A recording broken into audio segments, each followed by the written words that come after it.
and that happened because of deliberate actions. And the results we're seeing is because of good policy. Now, the Commissioner of Police has credited this turnaround to several things, and he talked a lot about the deliberate strategy and the dedication of the police officers, and we have to recognize our police officers who are in harm's way each and every day, but they continue to work and strive to bring the crime numbers down. And so, again, murders are down by 40%. The other thing I'd like to note, and this isn't a good news story, but it is something that we have to have action around. At Cabinet this Monday, we got an update on several incidents of violence against women from the Minister of National Security and our Deputy Prime Minister. He presented on a number of these instances, and he also gave an update on the investigations into those crimes. Now, the Prime Minister was very, very strong on Monday in directing the entire cabinet to do everything possible to change the legislative framework to make sure that these crimes do not go unpunished. It is very, very important, and all the ministers that were in cabinet, we received our marching orders from the Prime Minister, because this is something that we cannot allow to continue. We heard Minister Grange in Parliament this week, and she gave a very powerful and timely reminder that everybody has a role to play in eliminating violence against women. And there are too many stories. Just in the last few weeks, we had Kelsey Farragon, we had Anissa Dilworth, we had a female teacher who was attacked at school. We have the nurse that was attacked on her way to work. And these are not isolated incidents. And as Minister of Education, one of the things that I have found in my conversations with guidance counselors is them talking about our young girls in our high schools talking about sexual violence against them in the home. This is not something that is just happening here and there. This is something that's happening across our country. It is a problem. Our girls are under siege. Yes, we've seen some instances where we've seen murder, but on a daily basis, our girls are being raped. And this is not acceptable. It cannot be acceptable in our country. And we sweep it under the rug. We constantly sweep it under the rug. I remember when I was at UWI and I was teaching, every office hours, or girls who are at UWI studying, trying to make something of their lives, they'll come and they'll sit in your office and they will cry about what happened to them in their communities. It is happening way, way, way too much. And we don't like to talk about it. But it is real.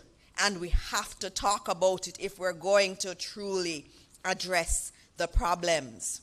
And so the Prime Minister has told us that we can't stand by and have this happen and just let it be, we're just going to have some excitement about violence against women for a couple of weeks. We have to do what we can as cabinet ministers to take strong steps and to change the laws to make it clear that this kind of action is not acceptable.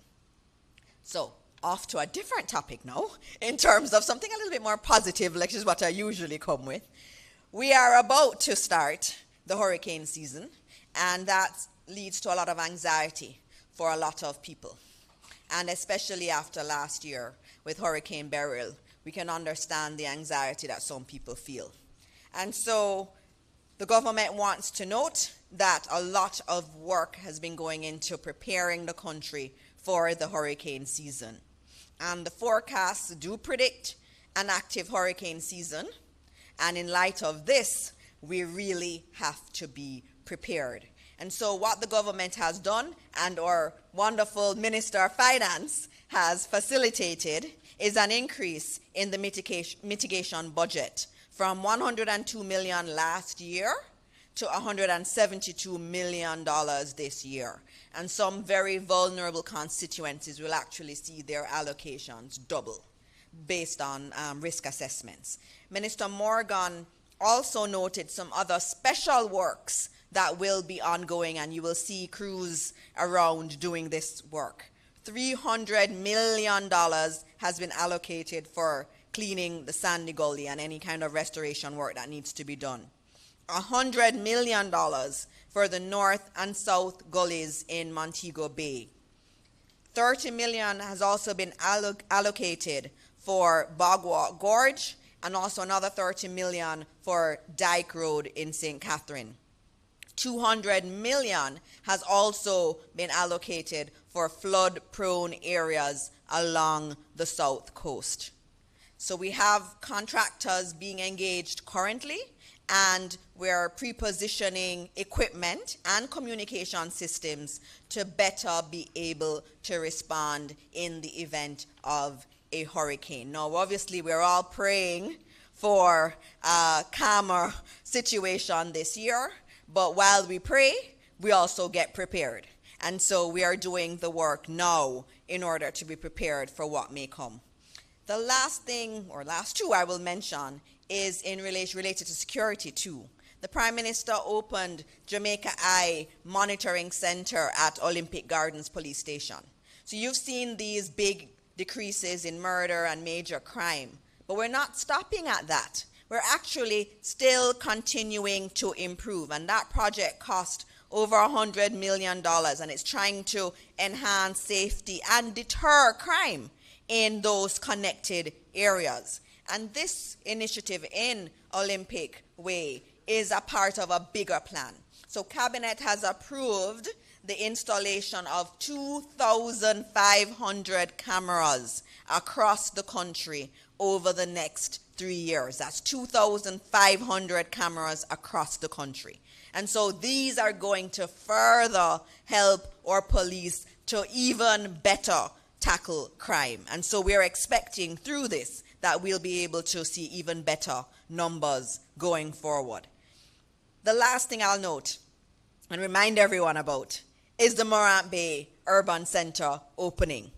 That is a big, big deal. Even if you don't live in St. Thomas, it's a big deal for Jamaica. And I'm not just talking about the KFC being there. I'm talking about it more generally, it being a big deal. This was something that when the Prime Minister first mentioned it, people said, oh, that's all wishful thinking. And then when he broke ground, oh, it's never going to come to fruition. And look what we have. We had the opening of that huge complex in St. Thomas. What was the forgotten parish that my family is from is no longer the forgotten parish, because we have done the work. And I have to say thank you to all of the people, especially the FCJ staff, who worked really tirelessly to make this a reality. And this is government at work. This is what good governance and good government looks like. And so as I move from those wonderful good news stories, and we have so many more we can talk about, I'm going to be bringing to you this morning two of our best cabinet ministers who show you what good governance and good government is about. And the first one up is the Honorable Favour Williams, our Minister of Finance and the Public Service. Please make her welcome.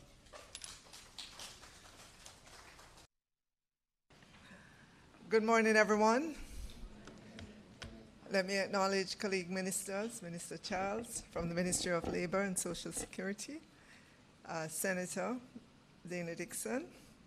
Let me also acknowledge our permanent secretaries who are here, and of course, our Chief Education Officer, Ms. Terry-Ann Thomas Gale from the Ministry of Education, respective members of the ministries represented here this morning. I want to especially acknowledge the team from the PIOJ. I want to acknowledge our students as well, and members of the media for helping us to carry the good news. And I've got to say that this week has got to be the best good news week. Starting first, The first item of good news is that the Bank of Jamaica's Monetary Policy Committee, during its meeting on May 16 and 19, 2025, unanimously agreed to reduce the policy rate, which is a rate offered to deposit-taking institutions on overnight placements with the Bank of Jamaica, by 25 basis points, or think of it another way, a quarter of a percentage point, from 6% to 5.7% per annum, effective yesterday, May 21st, yes. And the second action that the Monetary Policy Committee agreed was to preserve relative stability in the foreign exchange market. You will note that the Bank of Jamaica, in its press release, said that the Monetary Policy Committee reaffirms its commitment to maintaining low and stable inflation and will deploy the tools necessary to preserve stability. It also said that the Bank of Jamaica will continue to carefully monitor domestic inflation expectations and any upward pressure on prices caused by the evolving tariff landscape. I just want to take a minute to present this pictorially. This is what the inflation chart looks like. It's coming up any moment now. No. All right, we'll come back to that when that chart comes up. In the meantime, I will move on to the second good news, and it's that the preliminary, okay, let's go back to the inflation charts.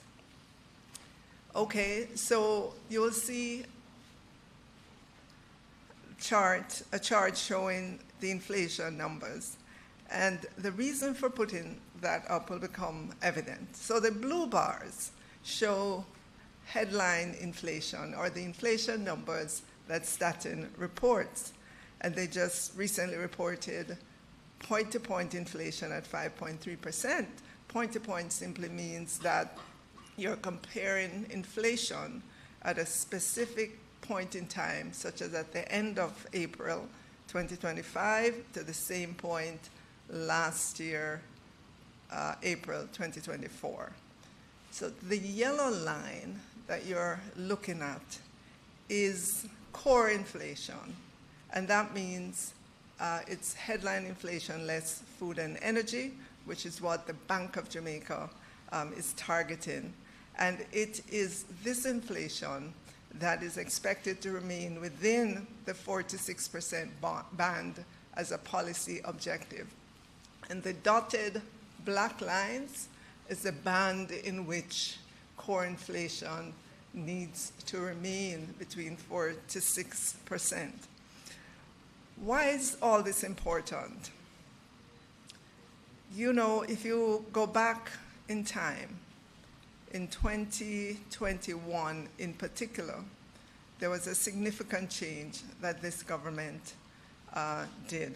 So it amended the Bank of Jamaica's Act, and it gave the Bank of Jamaica the authority to implement the inflation targeting policy. By achieving a specific inflation rate, the Bank of Jamaica helps to stabilize the economy and make it more predictable for businesses and individuals. And I want to say, for me, of all the changes that this government has done to modernize our economy, inflation targeting is the one that I am most awed by. Having lived through the 1970s, with inflation going as high as 80%, to be living in a period when we have a government with a policy for inflation to be in the range of 4 to 6%, and to experience it through the actions of the Bank of Jamaica, for me, it is simply mind-boggling. I never thought I would live to see this period in which inflation is targeted to remain in the 4 to 6%, and to be a part of a government that set this in motion, I am eternally grateful for that. So we move on now to the second good news for the week, and it is the preliminary GDP figures from PIOJ, which showed that there was growth in all except one industry for the January to March 2025 quarter. Starting with the goods producing sector, that sector increased 1% overall, and when you drill down into it, agriculture, forestry, and fishing was positive at 0.1%. And you can, well, if there were charts, you would see the significant decline in the July to September period last year because of the massive impact of Hurricane Beryl and then tropical storm. But then you would see the significant recovery going from negative 12% to a positive 0.1%. And similarly, mining and quarrying improved by 0.5%. Again, if you were able to see the charts, the same pattern impacted by the weather, but then coming out strongly out of that. Manufacturing was up 1.5%. Manufacturing, construction grew 1.5%. The construction pattern is different. It had been negative, but if you recall, during the period last year, the government spent significantly to repair schools, roads, and other buildings. So the construction industry benefited from that spend, and it's solidly positive for this most recent quarter. On the service side, electricity and water supply recovered strongly from the negative where they were. Wholesale and retail trade, repair and installation of machinery, which had been negative, is decidedly in the growth column with another quarter of positive growth. Finance and insurance services, that sector lost some momentum leading up to Beryl last year and Raphael, but remained positive during the review period, registering 1% growth. And then for hotels and restaurants, that sector felt the impact of the severe weather-related event, but rebounded strongly, up 0.8% in the January to March quarter. Of all the 8 sectors that make up the services industry, 7 were positive in the range of 0.5% to 1.8%. There was only one that had a slight negative, and that was real estate, renting, and business activities. I'm also happy to indicate that PIOJ has said that there is a 5.3% increase in airport arrivals for the month of April, which is a strong signal for the hotels and restaurant sector. And for their short-term growth expectation for the next quarter, the April to June quarter of this year, the economy is projected to grow within the range of 0.5% to 1.5%.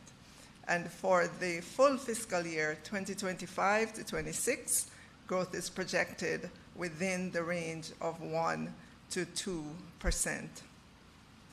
And we come to the best news of the week, of the year, of the decade, and that's the reduction in the poverty rate, a massive decline from 16.7% in 2021 to 8.2% in 2023. This is the lowest since poverty rates were first measured in 1989. And if you could calculate, that was over 3 decades ago. This is really good news to celebrate. And you're going to hear from Minister Charles as well as he speaks about the minimum wage. That has had a significant impact. The increase in the minimum wage has had a significant impact in reducing the prevalence of poverty. So PIOJ said the significant reduction in poverty can be attributable to the significant improvement as well in the employed labor force. And when you look at 2021 and you compare that with what happened for 2023, a net increase, we saw a net increase of 85,600 persons being employed. That is something to celebrate as well. So if you recall, where we are now, our unemployment rate is historically low at 3.7%. We continue to include more persons in the labor force. Businesses continue to need persons, and we're seeing people become gainfully employed. PIO said as well, they presented some other numbers. It talked about the rate of extreme food poverty at the national level. In 2021, that was 5.8%. When they measured it again in 2023, it was 2.8%, a significant reduction in the rate of extreme food poverty. PIOJ also said the increase in consumption was likely influenced by increases in the minimum wage. And if you'll recall, and Minister will go through this, since April of 2022, this government has been increasing the minimum wage. And the reduction in the poverty rate was evident across all geographic regions. All. There was no region in Jamaica that did not experience a reduction in the poverty rate. And lastly, there is another important figure that PIOJ presented, and it is a figure. PIOJ looked at inequality in Jamaica. It looked at the consumption-based Gini coefficient, and the Gini coefficient is really a number that quantifies the inequality of consumption within a population or a group. And the range is 0 to 1. So if you're at 0, it means that everyone is consuming the same amount. If you're at 1, it means that only one person is consuming everything. So the closer the measurement gets to 0 is an indication that equality of consumption is improving.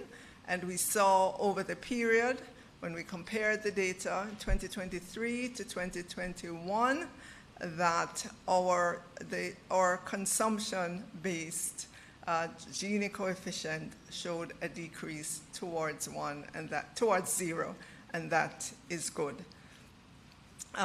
Finally, regarding consumption expenditure, the data revealed that there was a 5.3% increase in real, meaning take out inflation, real average per capita consumption across the country.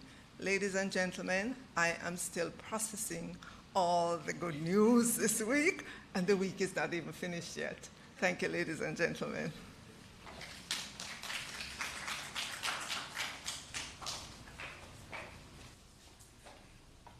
Thank you, Minister, with all of that good news, all of that good economic news. And I'm going to move to our next presenter, and then we'll do questions all at the end.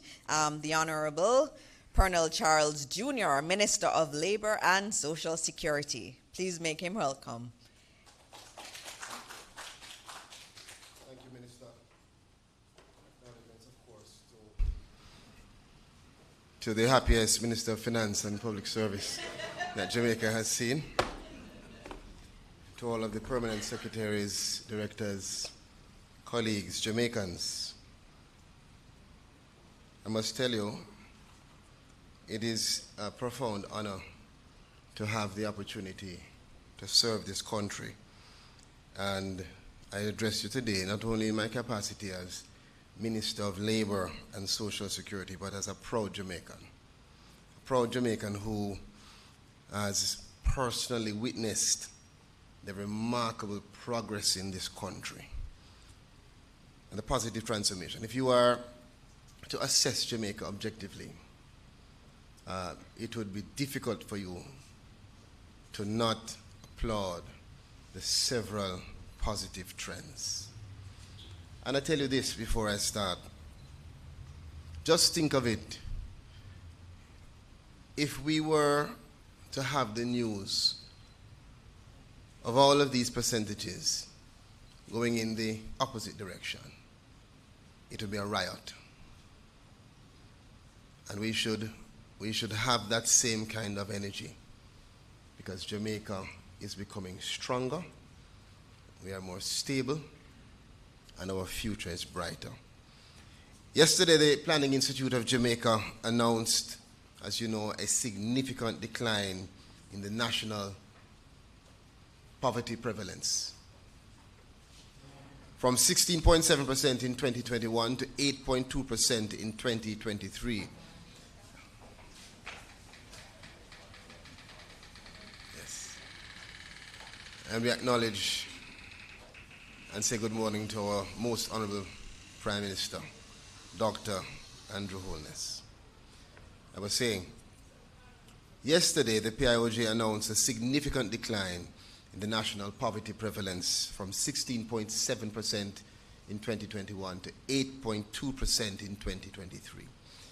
The 2023 poverty prevalence of 8.2% represents the lowest recorded poverty rate since the commencement of poverty measurement in Jamaica in 1989, marking a historic milestone for our nation. Notably, this substantial reduction suggests that nearly half of those below the poverty line in 2021 have successfully transitioned out of poverty by 2023, a testament to the effectiveness of our social and economic policies. Now, it is important for us to understand and appreciate the broader context in which this historic milestone has been achieved. According to the PIOJ, the decline in poverty is primarily attributed to a notable increase in consumption among the most vulnerable segments of our population, specifically the lowest 40%. That is, those who consume the least in our country increased their consumption at a combined rate of 28%. Quintile 1, which is the poorest, increased their consumption by 12% as they had more money to spend on their families. And quintile 2 increased their consumption by 16%. What then has driven this remarkable progress? Ladies and gentlemen, it is the result of prudent economic management underpinned by robust and targeted social assistance programs and initiatives provided by the government to significantly improve the socio-economic conditions of many, many Jamaicans. As I said before, this low poverty rate is not just a statistic. It is a powerful story of Jamaica's transformation, of resilience, and I dare say, of leadership. And at the heart of this, the Ministry of Labor and Social Security continues with and across government to advance targeted programs, bold policy decisions, and a relentless focus on protecting the most vulnerable in our country. The thousands of Jamaicans are moving now from struggle to stability, from survival to success. And one of the programs most critical to that is our PATH program, the program of advancement through health and education. The Ministry of Labor and Social Security, we have implemented a range of social protection programs and initiatives aimed at empowering our citizens, particularly the most vulnerable. Now, while we hold a portfolio responsibility for both labor and social protection, it is through the social protection programs that the vast majority of our clients are served. prior to the increased consumption of our poorest citizens in 2023, there was also an average 18.5% increase in PATH benefits in 2022. And you can see the direct correlation. This increase in 2022 was preceded by a significant spend on PATH in the financial year 2020-2021 of $12 billion as part of the COVID-19 response.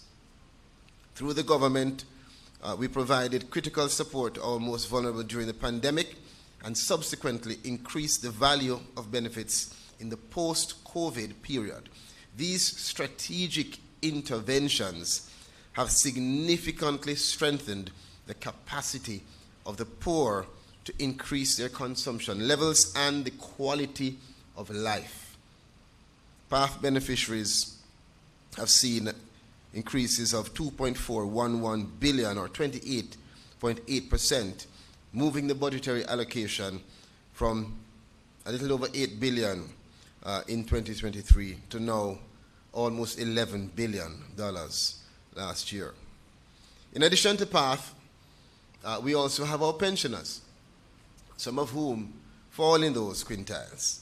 And in 2023, the lowest rate for our pension benefit was increased by a whopping 74%, moving from $1,700 per week to $3,000 per week, bringing the rate more in line with the food poverty rate. In addition to the NIS pension increase, in addition to the PATH increase, we also saw the introduction of social pension in this country. And since then, in 2021, we have seen several Jamaicans who could not even think of receiving any support being considered, valued, and being assisted. By the end of the first year, which was 2021, the program had reached over 6,200 beneficiaries. Now, designed to provide critical financial support to individuals aged over 75 years old who lack any access to other forms of support, such as PATH or NIS pension, social pension has become a vital lifeline for many, many, many senior citizens in our country. And by the end of 2023, the number of social pensioners had increased to 89%. That is over 11,700 social pensioners. You can clap. It's a good thing. Underscoring now the government's unwavering dedication to enhancing financial security and overall well-being of our most vulnerable elderly population. I tell you this, the increase of 672 million was an increase of 164.71%. I know that some of you are saying that I must be incorrect. No. We moved the budgetary allocation from 408 million in 23-24 to over 1 billion in 24-25. That's an increase of 164.71%. Now, another important program which the Ministry of Labor and Social Security utilizes to bolster support, particularly this time for the micro-enterprise development, is the Steps to Work entrepreneurship grants.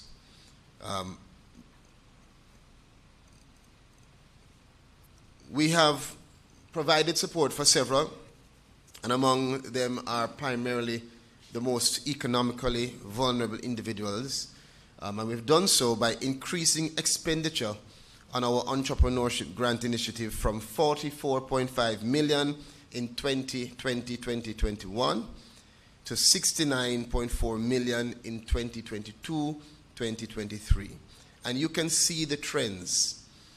If you do an analysis across the board of all of the relevant programs, you see two things happening consistently: increase and improve. This strategic investment reflects the government's commitment to expanding income-generating opportunities for vulnerable persons who traditionally face significant barriers to accessing business capital. They can't just walk into a bank and get support. They don't have all of the necessary supporting documents to get the support from certain institutions. But the government has not forgotten them. The government is providing that support, and we're seeing the results. Through this initiative, the ministry has empowered almost 500, many individuals to pursue entrepreneurship. And again, we saw an increase of 8.85 million, or 46.21%, moving the budgetary allocation for grants from 19.15 million in 2023-24 to 28 million in 24-25.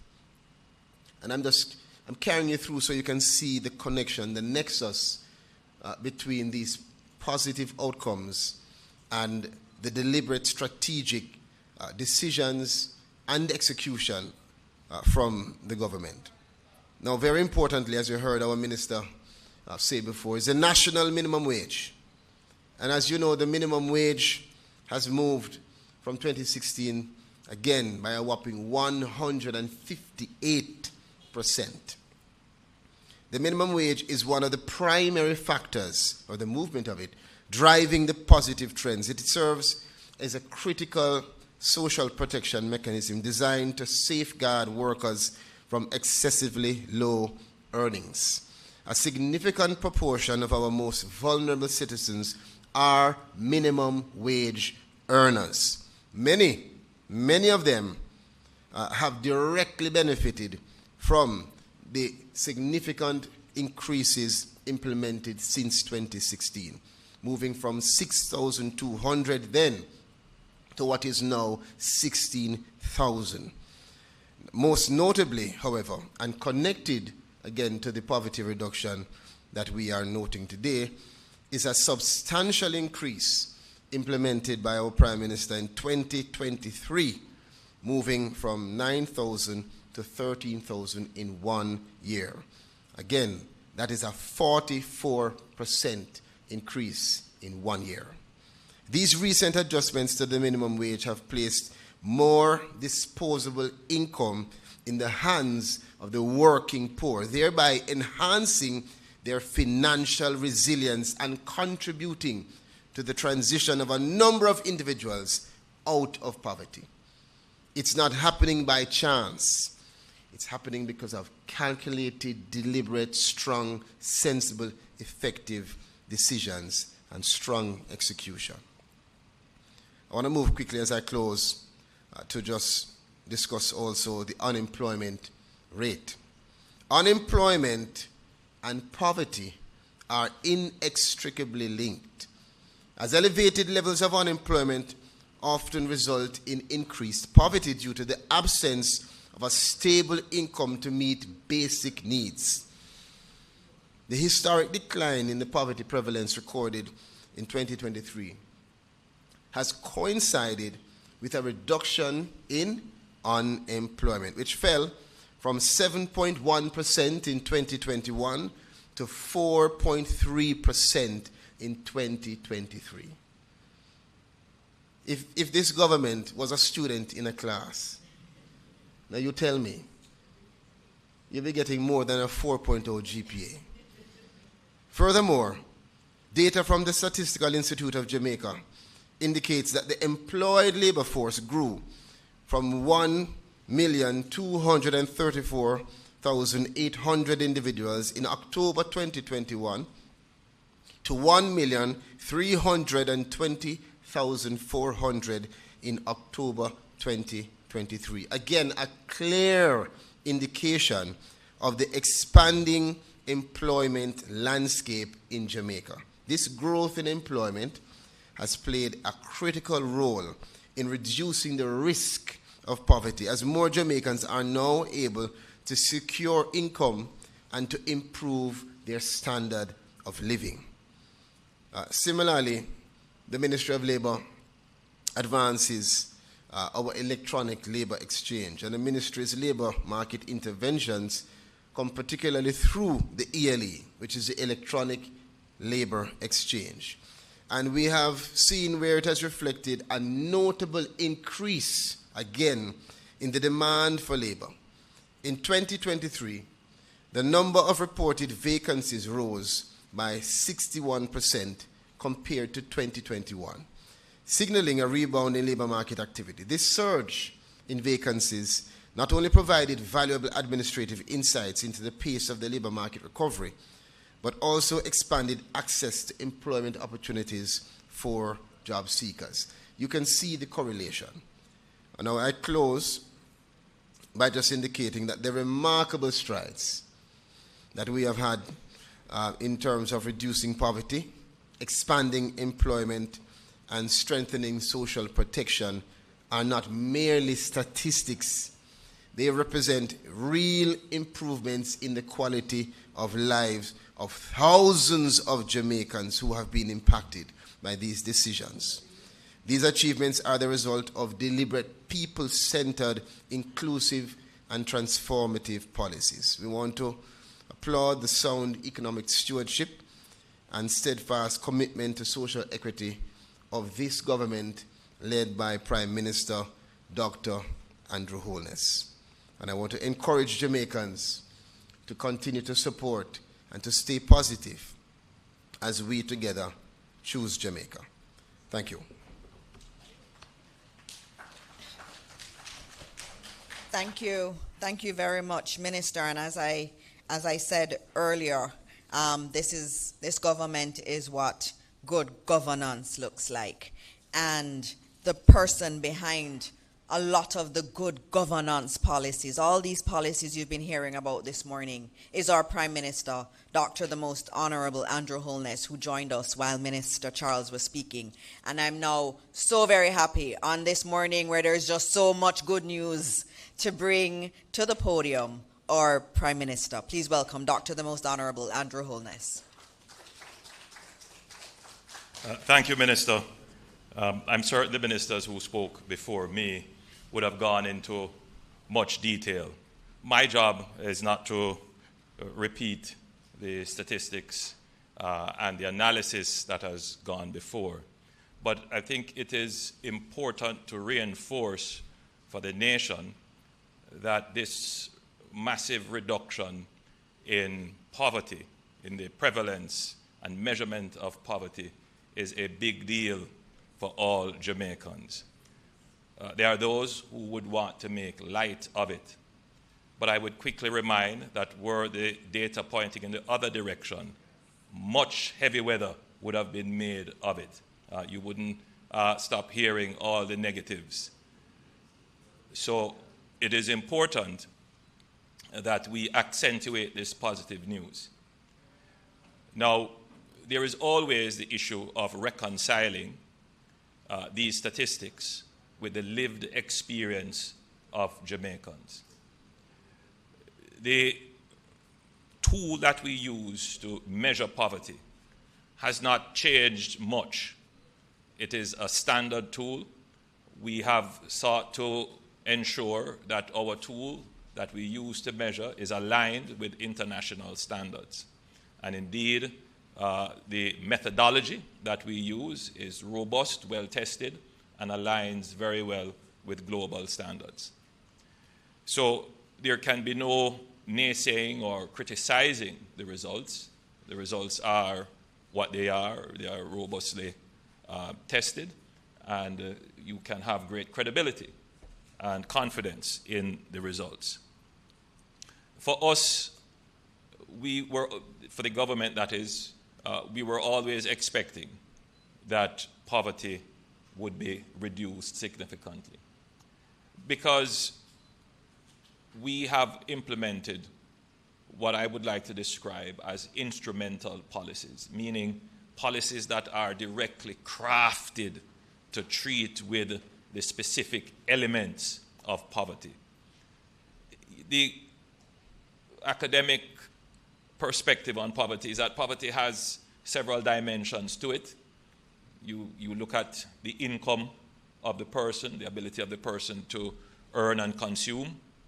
You look at the person's access to knowledge and information, so you're looking at their education levels and how they use that knowledge to innovate and create their economic abilities determined by that. And then you would want to also look at the person's access to amenities, access to healthcare, proper roads, things like of that nature. There are other elements, of course. You want to look at marginalization, whether or not people are actually included, this issue of inclusion in the society. Those are all metrics and measurements of poverty. And we were very focused on looking at all these dimensions. And in every single dimension, the metrics that would be used to measure, Jamaica has made substantial progress. Now, how do you reconcile these statistics with the lived experience? There are always persons who will say, well, my condition is not better off. I go to the supermarket and my prices continue to rise. Well, you know, I listen to the radio and I hear people say, I don't have water in my pipe. There are still potholes in the road. I wait long when I have to go to the health center. So how is this? How does this make sense? Well, let's step back for a little bit. Minister Charles would have gone through the details about, for example, the minimum wage. And let's look at it from a practical point of view. In 2021, if you were to give the annualized minimum wage, someone would be earning about $468,000 at the minimum wage at that point in time. The poverty line then, which was assessed at the minimum level of consumption, or if you want to flip that, the minimum level of income that someone should be earning, would be about $224,000, thereabout. So someone would be considered absolutely poor if they were earning just below, at or below, $224,000 yearly. So those are the persons who would be considered absolutely poor. But consider what this administration has done, which was instrumental, direct, deliberate. We increased the minimum wage by about 44%. And the minimum wage in 2023, if annualized, would be somewhere around the region of about $677,000, thereabouts. And a person would be considered absolutely poor in 2023 if they were earning at or below $270,000, thereabouts. So you can see that the government took a deliberate decision to increase the minimum wage, meaning the earning capacity of the lowest wage earners in the society. So that would have increased their income and their ability to consume. And this increase was above inflation. So you would generally be better off. You'd have more income. But let's not stop at the minimum wage.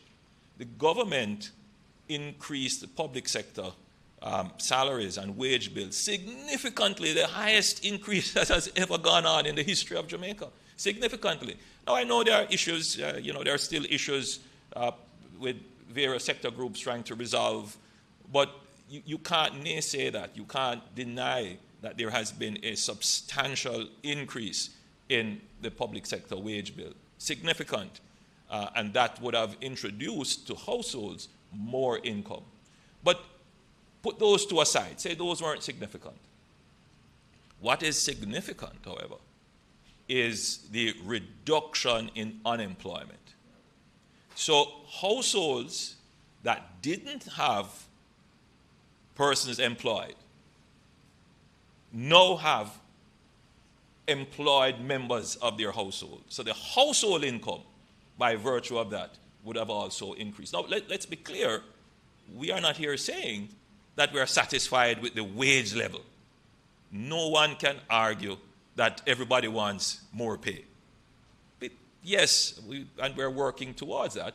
But if you weren't working before and now you're working, you have more income. And so that has had a massive impact on the absolute poor in Jamaica. So this issue, which I've heard being said, that our government focuses on trickle-down economics, meaning that we only focus on making businesses work and focusing on the high-level macro stuff. That's absolute rubbish. There could be no greater lie told on government policy than that.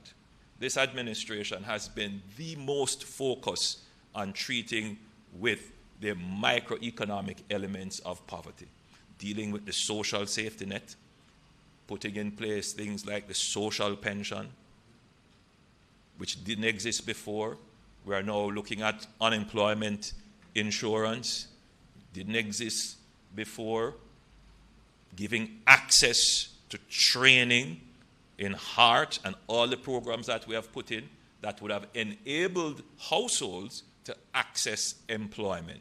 All of these are deliberate strategies, not giveaways, not wishful and fancy things to just spend, but things that make you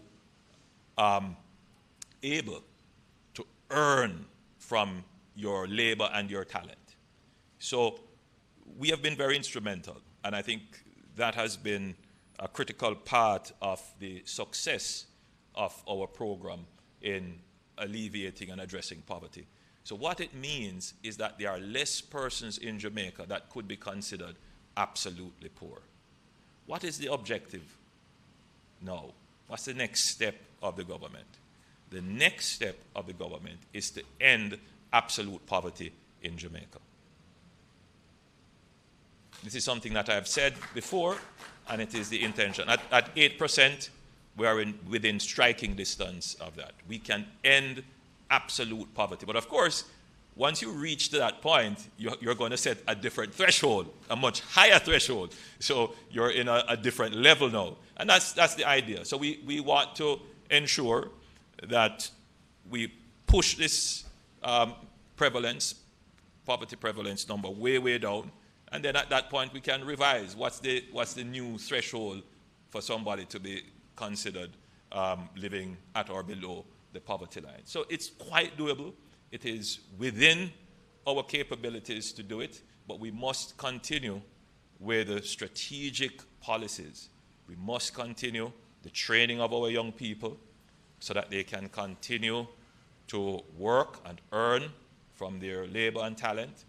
We must continue to improve the social services, the access to amenities, and we must continue to ensure that our marginalized population is protected by a very effective social safety net.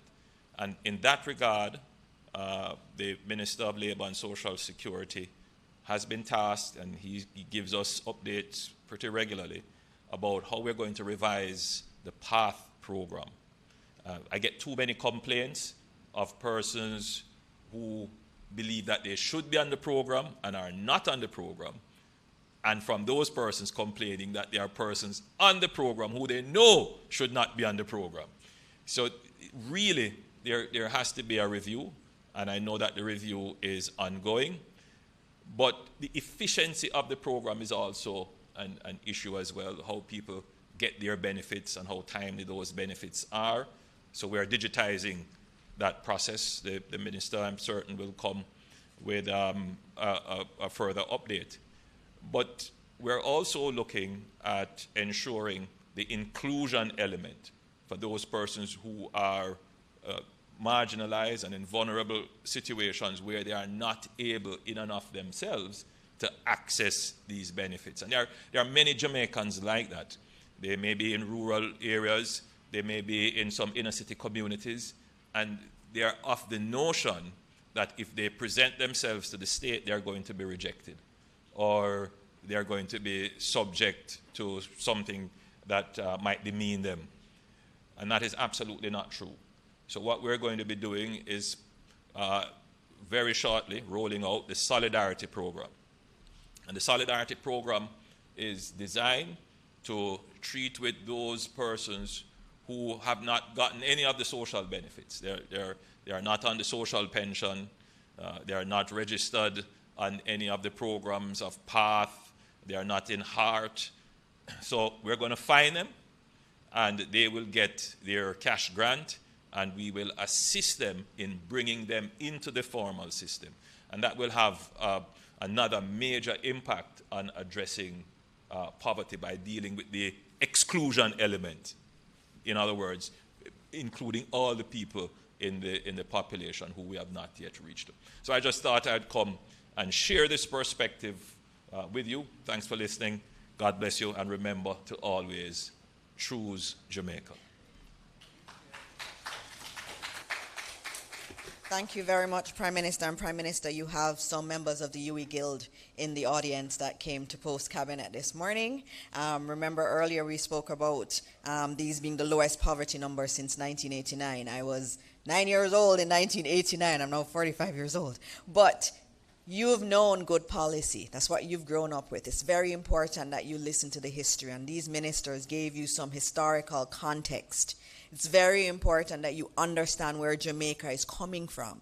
You've been in university at a period when our economy has gone really well and where you've seen good policy. But we have to understand what went before, so that as you are doing your studies and thinking about taking up your role as leaders, that you understand where we need to go and what kind of policies will take us there. So thank you for being here with us, and I open up to Naomi.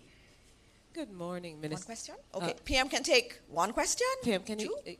Okay, he has to go. He has to go. Thank you. Thank you so much, Minister. Prime Minister, the ladies and gentlemen online are applauding the move, and they have asked us one quick question. So I'll take one from online and then one on the floor.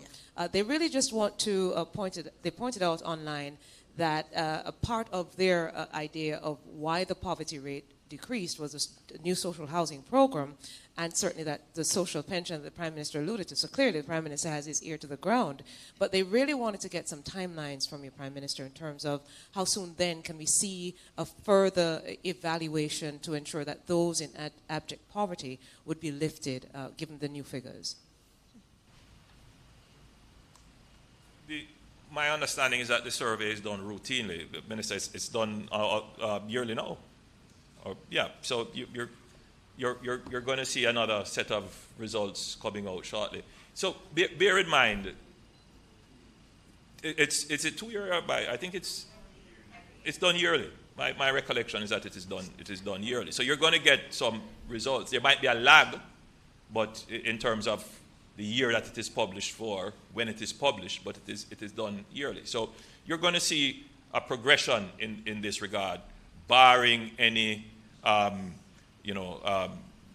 epiphenomenal event such as God forbid any weather event or some unforeseen global trade crisis or commodity price shocks or something like that. But which raises a very important point. The programs that we're putting in place will continue to push the prevalence of poverty downwards. So you're going to have less persons in absolute poverty. The program that we have crafted, which is the Solidarity Program, is designed specifically for that, to pull those persons who are excluded from employment, income, education and knowledge and amenities, to pull them into the formal system so that they can be a formal part of the social safety net. That action alone should yield some significant results. But since you've raised the question about timeline, and I've put in the caveat, which is that we will reduce absolute poverty providing there is no supervening event, such as a global pandemic. The ability of the country to recover quickly from these kinds of external shocks is also an attributing factor to us being able to reduce poverty. So we have focused heavily on fiscal stability as a parameter of government's performance. We're looking at growth and productivity as another parameter of government performance, but what escapes the public often is the new feature of the Jamaican economy, and that is resilience, the ability to recover from shocks. Previously, when we were hit by a global recession, it took us 10 years to recover. When we were hit in 2008, 2009 by the global recession, we did not recover the level of GDP we had in 2009, 2008 until 10 years after. And that has been the case in our history. Because of good economic policy, when we were hit by COVID, within 3 years, we were able to recover. We were hit by Hurricane Beryl, and I'm certain that you're going to see, well, we have, the data is out. We have recovered very quickly. So, you know, the average Jamaican should not underestimate the importance of having an economy that is not just fiscally stable, but an economy that can recover quickly. The next, as I've said, the pivot for us, the next phase, the next stage is growth. And with more growth means less poverty. So yes, we are going to push heavily to reduce poverty, right? And I've always said it, you know, like everybody else, we love the poor, but we hate poverty, and we're going to eliminate poverty from our society. Not by talk, not by wishful thinking, not by empty promises, not by beautiful speaking, but by strategic, deliberate, and instrumental policies. Thank you. Thank you, PM. Prime Minister, thank you, Prime Minister. Then let's just have one from the floor, and then I know the Prime Minister has a very packed day. Yeah, he has to leave. All right.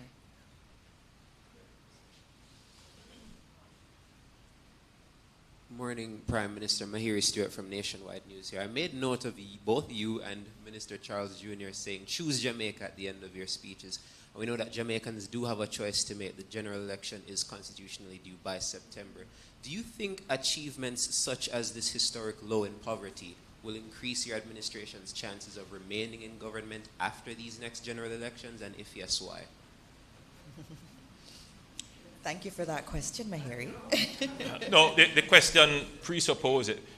Let me answer it in this way. In any other jurisdiction, in any other country, it would follow logically that the voter would reward the government.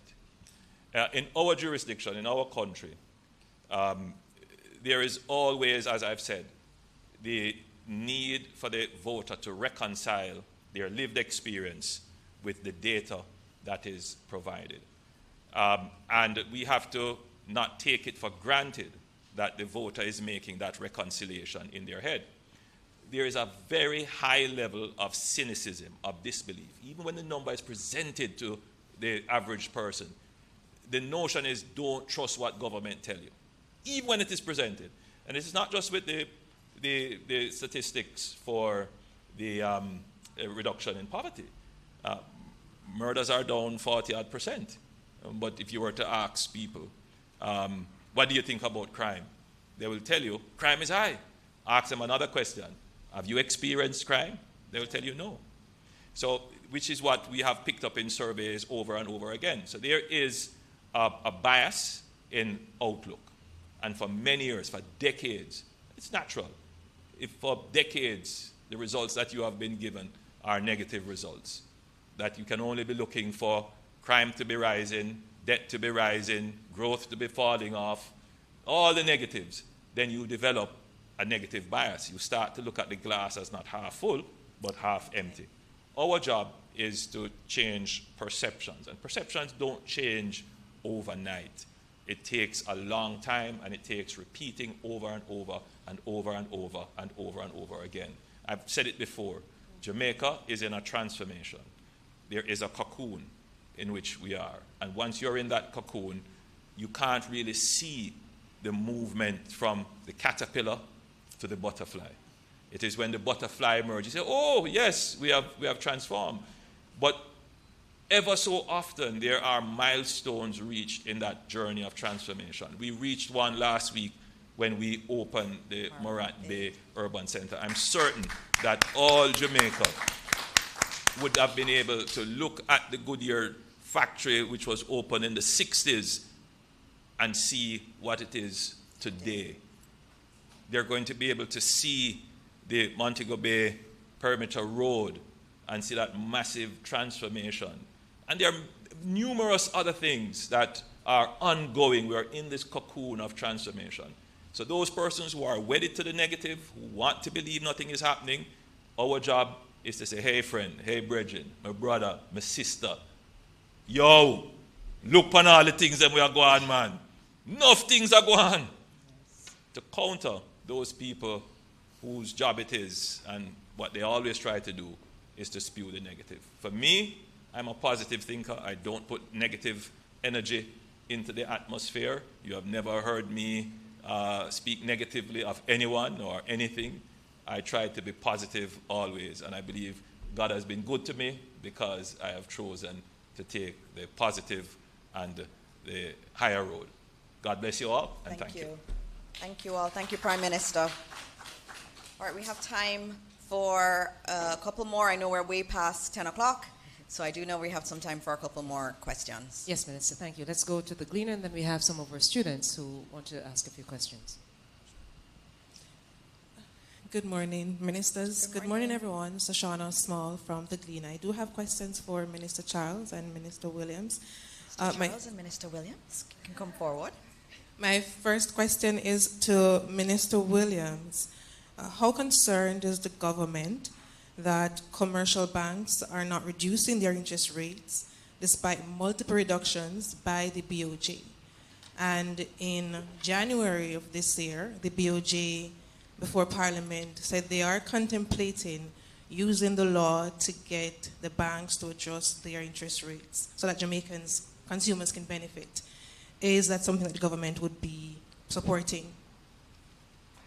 All right, so you would have heard the Bank of Jamaica many times talk about the transition mechanism of their monetary policy, that it is not working as well as they would like it to work.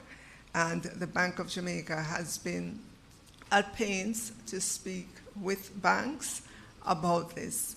I am considering that this very strong signal that the Bank of Jamaica has sent, because if you will recall, rates were at a low, way low, 0.25%. They moved all the way up to, I think, about 7%, and they have been coming down now. This is a very strong signal that the Bank of Jamaica is sending now with the reduction in the overnight rate to banks. And I believe that the banks, we will begin to see it. That's my belief. No data just yet. But as rates continue to move down, we will begin to see the banks respond. All right, Minister Charles.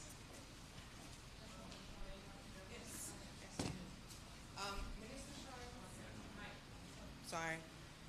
Can you share with us the findings of the investigations into the Chinese-owned auto repair shop? Are they cleared to reopen? And also, a few months ago, I believe, you shared that the ministry is updating its permit system. Can we get a further, where are we with that? Can we get a further update on that? Thank you. As it relates to the situation with the mechanics, is a wholehearted company. I can advise that they have made formal applications for the regularization of their status. It is an interministerial process in terms of advancing the necessary assessments to determine if any sanctions or what sanctions through the Ministry of National Security, and also to identify and to advance whatever issues in terms of work permit or immigration status will be required for them to be regularized. There are two things that we said that we have continued to do.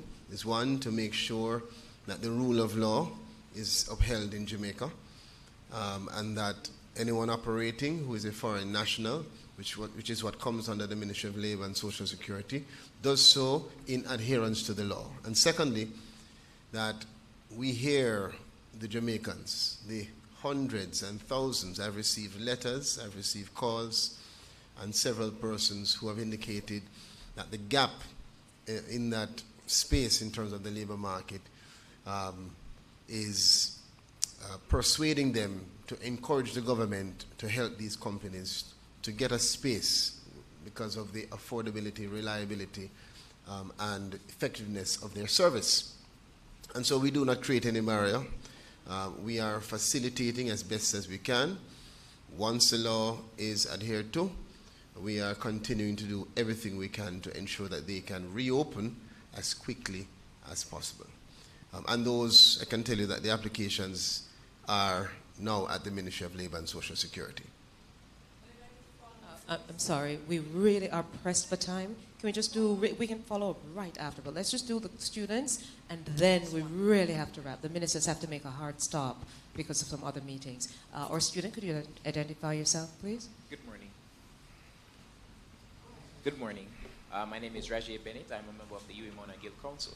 And as myself and many of my colleagues are transitioning from the undergraduate level to the postgraduate level, and some of us may be looking to enter the world of work, our question is what steps are being put in place by the Ministry of Education to address the issue of brain drain, because many of us have been appealed to by overseas entities, companies, and countries.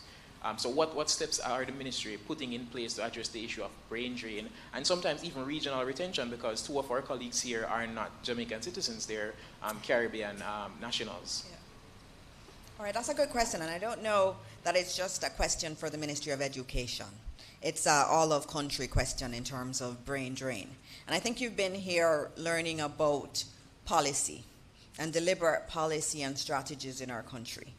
I remember when I graduated from UE, there were many opportunities overseas. I lived abroad, came back home because I wanted to be home, but so many of those who I graduated with are not in Jamaica. They chose to go overseas. But the situation never looked the way it looked now. And many of those are now returning to Jamaica and asking, my gosh, what's going on in Jamaica? I need to be there. I need to see what are the opportunities here. It's a very different time than you've ever seen. And you've heard the Prime Minister speak about the vision of Jamaica and where we want to be. And it's going to be very important that you're a part of that solution and that future. There are so many opportunities opening up for young people in business, in the tech world, in so many different areas. And so when I speak to young people, I speak about the opportunities that are here and how you can actually move up even quicker in a Jamaican context. Now we're doing much more in terms of housing. So the housing policy, and the Minister of Housing was here, who's the Prime Minister. There's a lot of work going in that area. He's looking at more housing for young people. We already have a policy where a percentage of everything that NHT builds has to go to young people under 35. And we've been doing that. We had one development in Montego Bay where it was 20-something% of the solutions went to young people under 35. So there'll be more of that kind of work. We have lots of opportunities through DBJ, through the Ministry of Labor, through many different entities, HEART, for entrepreneurship support. And so we're helping young people who want to start their own business to start a business here in Jamaica. And there are so many entities that are demanding work. You've seen the unemployment numbers. In the tourism sector, there is so much work that's available. In many different areas, there's so much work available. This is a different Jamaica. And the government is putting in place the policies to make crime less of a problem, to make sure that we have policies that can help your business. That's what the Ministry of Finance has been doing. The minister has been doing a lot of work there to make sure that your business can thrive in an environment of certainty that businesses in the 1980s and 1990s when I was growing up never had. And so we're setting the environment for you to come and run Jamaica. You're going to come and you're going to do big things. And so it's conversations we want to keep having. I spoke to the Guild president the last time and I said, you're an advisor to me because we have to work through what policies you want. And we're listening to you. The Minister of Finance listened to you when she did the changes to student loans. It was because you asked her and she listened. And so as government, we're going to listen to you. We don't have all the answers. You know what will keep you here. And our goal is to listen to you and do what we've been doing, which is deliberately putting strategies in place that take Jamaica forward. And you need to be a part of that with us. Minister, thank you. Thank you so much. I know, we're at the end. Let me reassure the media who have other questions. Please, the ministers will be You here can for run another out with the ministers. 5 minutes, running out, but we really have to make a hard stop at 10:28. We have two more minutes. Thank you. I just have one last thing to mention. Thank you, Minister. Before we close, there had been some discussions around increments. And this is another area where the Minister of Finance has delivered for our teachers. The Minister of Finance had said that increments would be paid by the end of the first quarter of the fiscal year.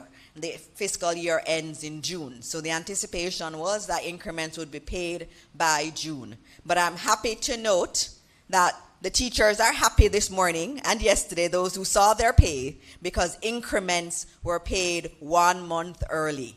The Ministry of Finance sent over $1 billion to pay increments to our teachers as a signal of how much value we place in these workers. And so 1 month early, we got the over $1 billion, I think it was $1.4 billion, sent to the Ministry of Education so that teachers could get their increments. And this again is the Ministry of Finance saying, you know, I make a commitment and I try my best to do it, to even over-deliver to our important public sector workers and especially to our teachers. So I know a lot of teachers are happy. They've been sending messages, and I'm happy too that you've been able to get your increments 1 month early, thanks to our wonderful Minister of Finance, who was Minister of Education until recently.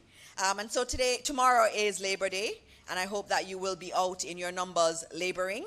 I know my daughter told me that Labor Day is supposed to be spent resting. So you know she's going to be with me out there on the road so that she understands that Labor Day is about service.